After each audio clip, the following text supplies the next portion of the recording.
हॉलिवूडचा एखादा action cinema नाही, तर महाराष्ट्राच्या हायवेवर घडलेला हा थरार बघा.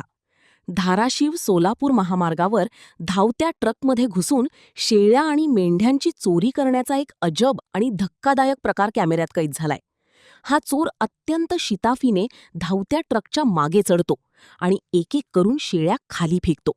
धक्कादायक म्हणजे त्याच्या मागे बाईकवर त्याचे 4 साथीदार तयारच होते. क्रूरतेची सीमा म्हणजे खाली फेकलेली शेळी ओरडू नये म्हणून हे चोर तिच्या तोंडात बोरीचा काटा टोचायचे. हा संपूर्ण प्रकार मागून येणाऱ्या एका कार चालकाने रेकॉर्ड केलाय.